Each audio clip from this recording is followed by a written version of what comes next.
Hello everybody, I'm here to show you the beginnings of my game that I like to call CyberWars.EXE. Very beginnings, not much has been made yet, but enough to look at, so let's take a look. Go ahead and jump into the game. Here we are in the first room. Some basic instructions. Use your grip to move around. Use one hand to move yourself freely, just like so. Use your second hand to rotate the world. It's kind of disorienting at first, takes a little bit of getting used to, but it is very easy once you've had time to play with it. I realize the head tracking is much smoother in VR than it is going to be on video, so I'll try to keep my head movements smooth and slow for you guys.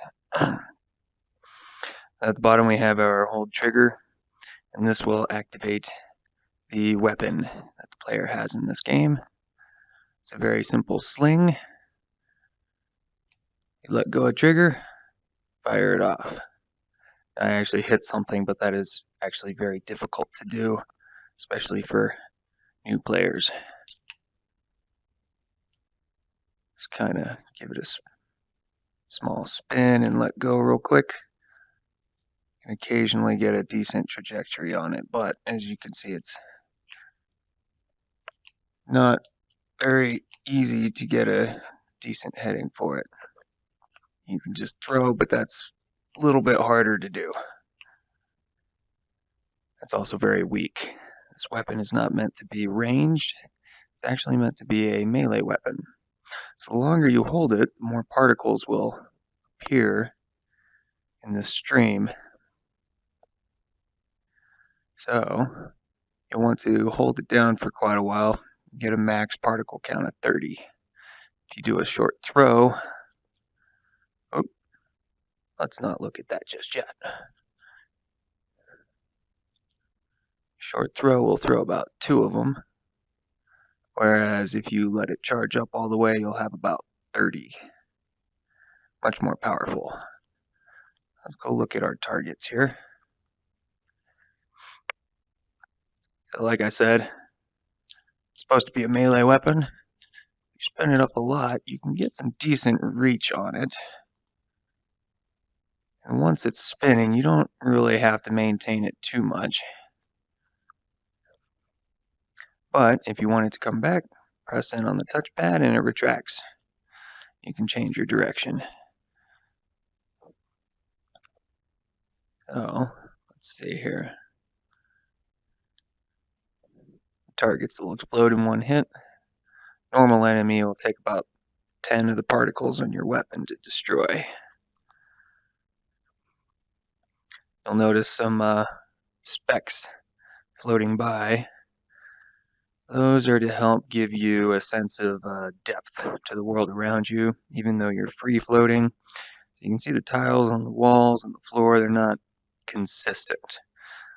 The particles give you a consistent reference for if you're moving, how far away things are. All of the specks are the same size, so if you see a large speck, it's right in front of you. If you see a small one, it's really far away.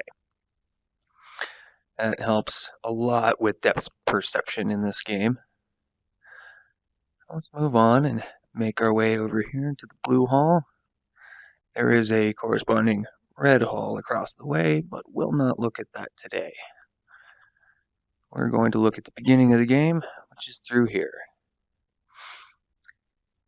And right as we round the bend, we see our first enemy come into view. And this guy,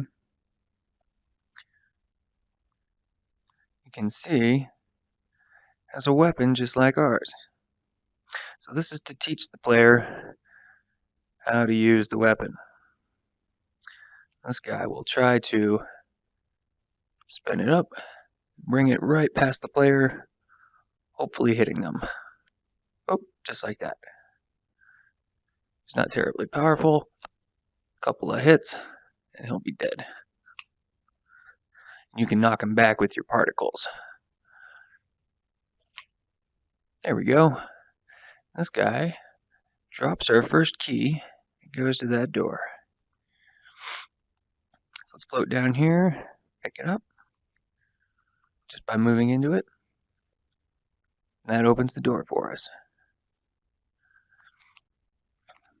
Making our way into the second section. You can see we have another enemy ready to greet us as we enter the room. Again, not too difficult, but definitely a learning experience for new players. These guys, on the other hand, will not attempt to attack you. They're just going to float around the room, and they're going to run away from the player for the most part. These are intended to teach the player how to pursue the enemy and how not to get bounced around by the small segments like I just did there. Not terribly difficult. Whoa! But if you do run into the wall, you'll notice that you do tend to roll, as your character is a sphere. So touching the walls is a no-no in this game. Make you very disoriented, possibly sick. And that guy dropped our key. There's still a guy in the room, so some of the keys will just be dropped by guys, while others will require you to clear out the entire room. Let's go ahead and kill this guy, though, just for demonstration. Oop, missed.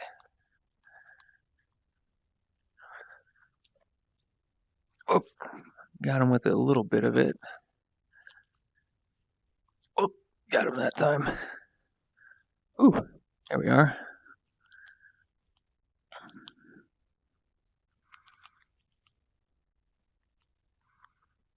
And just a quick dash. And there he's dead. So let's go ahead, now that we have cleared the room, make our way to the next one. I believe this is the exit. That will lead us. Let's rotate this. There we go. That way we have a nice orientation for this room. Oh, hello. Ambushed right into the third room. You can see there are a lot more guys in here than there were in the previous rooms. Oh, being attacked. Let's get out of here. These guys can kill you if you take too many hits. I think it's about 15 of those particles will kill you. Oh, no you don't. There we go. Now those are the only dangerous guys in this room. You'll see there are a lot more worms running around here. By the time you clear out this room, you will have access to the stream, which will take you to the next area. But that will be for another time. And as you can see, the doors turn red when you get close to them. If you don't have the key, trying to walk into them just rolls you around.